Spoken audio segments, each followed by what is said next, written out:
紅書個資傳到中國大陸去，恐怖！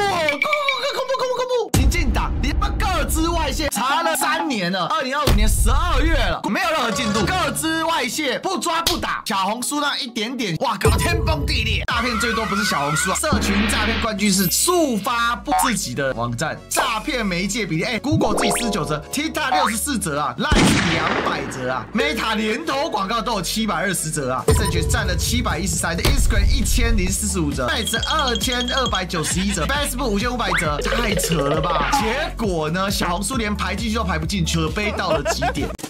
Ladies and gentlemen, welcome the host. 大膽一點講，哎呀，我就是意識形態操作，我就是要小紅書，我就是害怕小紅書打擾到我的抗中保台。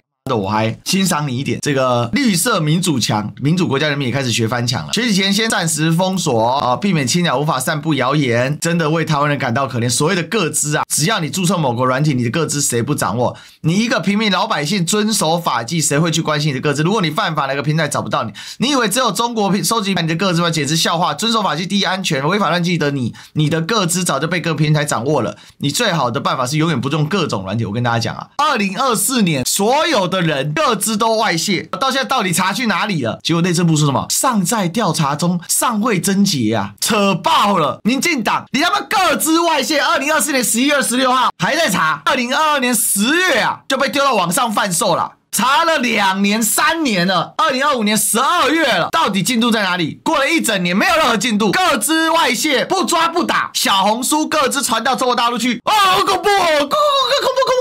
各種個資出賣，你根本不當回事。小紅書那一點點咻的事情，哇，搞得天崩地裂。很簡單嘛。小紅書是誰最愛用？講白了，就現在真的是女生最愛用。我們公司所有女生都有在用小紅書，人手一軍小紅書啊，不抓不看不完。你內政部沒有任何人出來道歉，沒有任何人出來負責，繼續裝死。2022年到現在23、24、25 3年多，而且當時還是因為在暗網有人在賣，到底什麼時候爆出來根本不知道，可悲到了極點，完全就在販售抗中保台。他已經喪失合法性了，他已經喪失多數民意的支持了，然後他繼續硬幹，那你繼續硬幹的後果嘛，他們反而要祈禱老共趕快統一啊，統一可能只是把他們判刑，不要到時候逼着台灣人做一些極端的選擇，那就不是判刑了，那抄家滅族了。台灣又不是沒發生過，只是台灣的人現在沒有被逼到那個地步而已。今天我對媽祖發誓，我閩南人從始至今，要是台獨分子的話，我遭天打雷劈。光是你能夠在 TikTok 辦上還寫跟中共不共戴天沒有被封號，我就相信大陸比台灣民主多了，還在意台灣人的安全，太矯情了，哇，就被酸爆了。哇，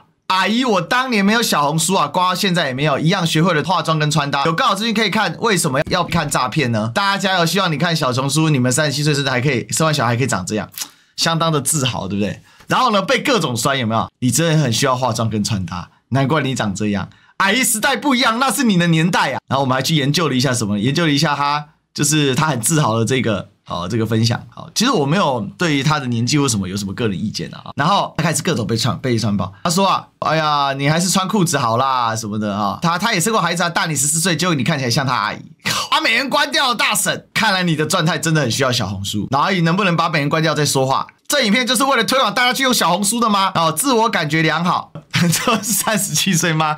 我在嗆他。所以我覺得這些綠色網紅為了要展示自己如何效忠黨啊，已經到了一個讓人髮指的程度了，各種奇怪的說法都有啊。所以這個呢，我說阿姨，你當然沒在用小紅書啊，因為年輕的美眉才會用啊。這邊硬要挑事，真的是硬要挑事好嗎？一堆阿姨出來刷存在感真可憐。中國媒體封小紅書的說法笑死，連中國網友都知道跟他們管控的完全不是一個量級，甚至諷刺這個媒體啊，台灣倒是一堆人啊，這邊說跟中國什麼兩樣媒體口徑一致啊，只能說中國人某些程度還比台灣網民清醒多了。哇，青鳥現在是怎樣倒戈了是不是？報道，11月4日，台內部事務主管部門以所謂未通過資訊安全監測和涉及詐騙案件為由，對小紅書實施為期1年的網絡限制接取措施。院台辦發言人陳斌華曾指出，民進黨當局的借口暴露其內心不安，他們實則害怕台灣民众了解大陸真實情況，害怕自己費盡心機構建的信息繭房被打破。仔細看啊，封鎖小紅書叫好人幾乎是男性了，就知道女性思想對他們成長是巨大的影響。影響？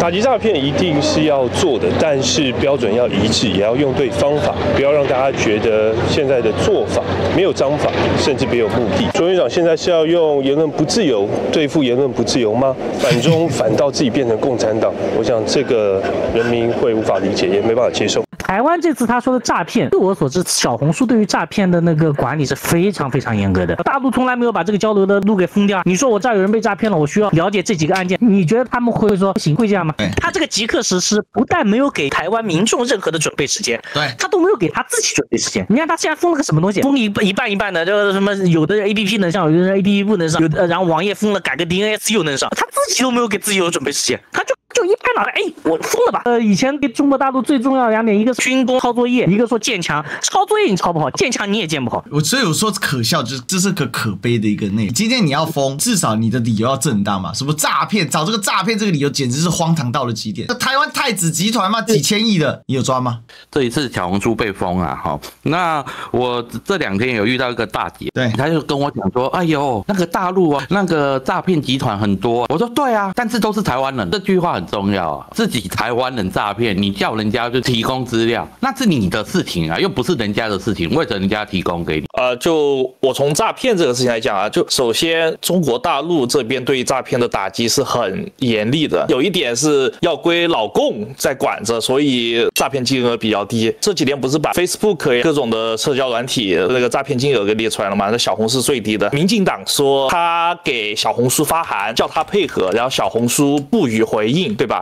他去哪裡發函？我想知道。一就是现在两岸的官方交流已经停止了，对。二就以民进党的那個尿性，我猜他是這樣說的：你中國公司小紅書某某某某有限公司，我是台灣什麼的內政部，我要求你幹嘛幹嘛。就有沒有可能就是他直接用兩國論的方式給他發函？哎，這很有可能。通過一個民間的溝通管道。你想，如果是按照兩國論的那種方式給小紅書發函，小紅書會理他嗎？畢竟所有公司裡面還是有黨部的，這些覺悟還是要有，對吧？民進黨就會回來給他說，我們想保護台灣人，小紅書拒不配合，就什麼東西都被他們自己說完了。三立自己報的啊，最可笑在這邊啊，詐騙最多不是小紅書啊，社群詐騙冠軍是他，官方數據破光，速發布的自己的這個網站詐騙媒介比例，哎，這是速發布自己的圖哎 ，Facebook。5590則佔了超過一半啊，最大都是 Meta 系的 ，Facebook 5500則 ，Threads 2291則，再來呢是 Instagram 1045則，然後呢再來是 Meta Message 佔了713，太扯了吧 ！Meta 連投廣告都有720則啊 ，Line 是200則啊 ，TikTok 64則啊 ，Google 自己49則，結果呢小紅書連排進去都排不進，可悲到了極點。你自己的統計表。30天統計表，臉書48931則 ，Line 第二名，Threads 1萬多則，一個月哦。如果說台灣這邊的政府要聯繫大陸的企業，應該是通過陸委會，然後透過海基會去操作吧。民進黨他說的他是好像是直接是內政部。大陸的小紅書公司當做中華民國大陸地區的公司這樣操作呢，還是把它當做一個國外的公司這樣操作？因為兩岸的交流本身就應該通過陸委會和海基會，不能直接粗暴的去操作。大陸的所有社交軟件，你去嘗試詐騙的話，他會去識別那些術語，術語有相似的時候，他就會給發信息的那個人提醒說不要轉錢，可能是詐騙。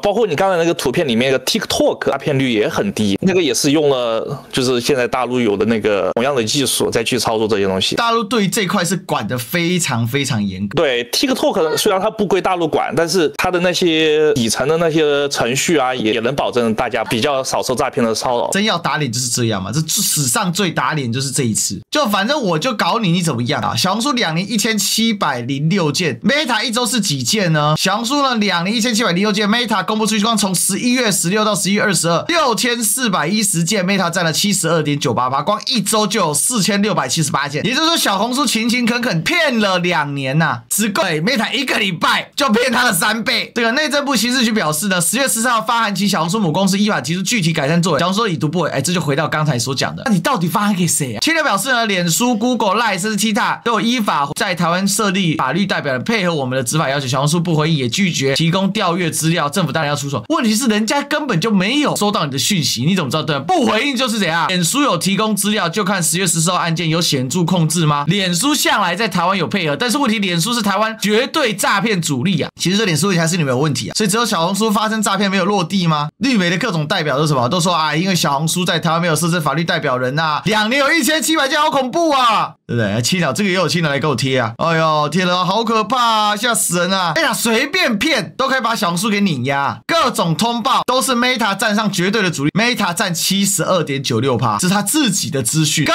本沒有小紅書，連 TikTok 都到0.23了，小紅書幾乎是0啊，什麼概念呢？1700多件，300萬用戶只有平均一天2.3件嘛，就是你每天在小紅書上溜達的人啊，你有130萬分之一被騙，惡心他媽可以惡心開門啊，惡心他媽到家了，哎有夠爛，再說你講這是幹。笨死，沒什麼好講的。你看，每天從來就沒有過 ，TikTok 一天10件，還是小紅書的4倍。TikTok 已經是所有裡面統計最少了。內政部根本沒有辦法聯絡小紅書，硬是把這個帽子扣在小紅書頭上。大家給我那麼多詐騙通報，人家是逐天詐騙通報去翻啊，就從來沒有小紅書上去過啊。那你民進黨大家勾他消委啊？我講白了嘛，因為小紅書一年加了100萬，民進黨現在非常害怕，這個小紅書會把 IG 給取代，也會部分的占用到使用 Threads 的時間，所以民進黨現在害怕嘛，是真的害怕。我們有使用小紅書的自由，小紅書現在平台它是非常不正直的，所以照這個下去，其實對他們來講，小紅書繼續發達，他們要操控這個言論就很麻煩，特別是在現在這個時刻，小紅書的發展勢頭實在太猛，在台灣1年加100萬用戶什麼意思？等於說這個平台已經在往一個群體的平台在走。民進黨為什麼一定要封小紅書的原因？這個是因為小紅書在女性團體裡面的影響力是超出其他APP 的，代表他們認為在特定社群裡面，他們是不要讓小紅書去做有所發揮。在小紅書的網頁版上面找了一下，好像沒有找到直接和小紅書的聯繫方式，都是小紅書的各個接口的聯繫方式。就有沒有可能性，就是民进黨他隨便找了一個郵箱給小紅書發過去了，然後但是那個部門根本就不是對應這個和詐騙有關的東西的。對，小紅書被禁這件事情到底對民進黨的選票會有多少傷？還是民進黨覺得說反正我就禁了，1年之後大家就忘了小紅書？但小紅書的影響力是不太可能，你說想要讓大家忘了就忘了，因為小紅書現在發展的非常好。還有一個就是小紅書現在是有變現能力的，你是能夠透過小紅書來盈利的現在，而且它的這個變現的比例是很高，有點像當年 IG 啊正在興盛的時候，它這個變現是很好的，所以這個是我疑惑的這件事情。小紅書只是它要測試，數發布那時候提了5個短體，抖音、小紅書、微博、微信跟百度雲盤5款行動應用程式 APP 就對了。那小紅書可能不是它主要的東西，它只是要試一個水溫。其實搞那個政治鬥爭沒有，它一定是先拿一個他不想進的東西去試水溫，可是它背後它應該是有一個主要的東西去試水溫。所以我這個只是講一個個人的感覺，就是算是那種陰謀論。那你說兩岸如果說未來進入到這個情況來講的話，那它當然就是至少它可能在網絡攻防方面可能就已經先要展開。第一個，它就是如果一旦小紅書進了，社會反應比較好了，它真的搞不好真的是要進另外4款抖音、微博、微信、百度，到底哪一個是它要針对的對象的話，那你也知道嘛，就是燈下黑，就是我絕對不會讓你知道我真正主要要對付的是哪一個軟體啊，所以不要太在意說小紅書被禁的事情，而是整個兩岸我看整個網絡的對戰大概已經有點在開始鬥了。台灣這邊有20個網軍被公布之後，應該是他們不知道用了什麼東西去被人家反追蹤到還是怎樣，然後因為之前不是講說到底誰把個資露出去嘛？可是當然一種可能就是他可能就是本來想去攻人家，就後來被人家反攻回來，然後資訊全部曝光。王義川就說下一個叫鎖定抖音嘛，所以我覺得民進黨確實是這樣，他其他的核心操作還是回過頭來啊，他要壟斷資訊。他現在發現平台越來越多壟斷不了，以前只有臉書很好壟斷嘛，後來出現 YT 還可以嘛，但是不斷的这個平台是層出不窮，而且大陸的平台實在太強了，戰力都非常強。你要壟斷，你要怎麼壟斷？這是他最大的一個問題。這個現在也有小紅書的網紅，然後也有抖音的網紅啊，你現在這樣一幹，你就是把他這個生計給斷了。那你要這樣玩，那到最後是看是誰。那因為他們透過這個當年在臉書是獲勝的，我一直說民進黨一直在路徑依賴，他當時獲勝的方式那個法寶，他到現在依然在思考，如果我們可以讓平台只限制在我們優勢的平台的話，我們一定可以再贏啊。那他為什麼現在瘋狂的在限制其他的平台？主力在推 Threads，你看 Threads上面青鳥有多少？Threads真的在整個我們說的互聯網的世界裡面，它是很少數的，因為它是從 FB 這邊延伸出來的，對，它會使用 FB 的，然後它又是所謂的又很容易泛政治化。我跟你講，泛政治化就很多人不喜歡用了。什麼樣的人去使用什麼樣的數據平台？使用小紅書的人是一群想要做一些生活改變的人，或者是有這個目標的人。他跟Trade會去使用的人完全是不同的人。你去進一個根本你都不會去接觸到的使用平台的人的使用工具，請問一下，你最終獲得的是什麼？然後接着嘞，地方選舉大敗，再繼續激化兩岸關係，是用這種方式搞芒果乾嘛？投票的人也是一種意見的時候，他們其實並非是絕對多數，甚至於他們是相對少數，甚至于不只是相對少數。我們那時候投票的人是不好意思，還有大概將近75%的人是不支持他的啊。那這些人能夠代表絕大多數台灣人啊，沒辦法啊，你就繼續死抱着那40%嘛。那最後的結果就是越來越沉淪，越來越與主流民意脫節，然後繼續搞他們，越來越粗暴嘛。就是粗暴啊！其實這樣子進小紅書，就現在立刻馬上進，這是種粗暴手段。粗暴是它必然的一個走向。沒辦法嘛，少數民意嘛。可是你想嘛，有哪一個少數民意的獨裁政府能夠維持長久的？主要是你脫離了大部分老百姓的意願。我覺得它就是一個滅亡政府嘛，因為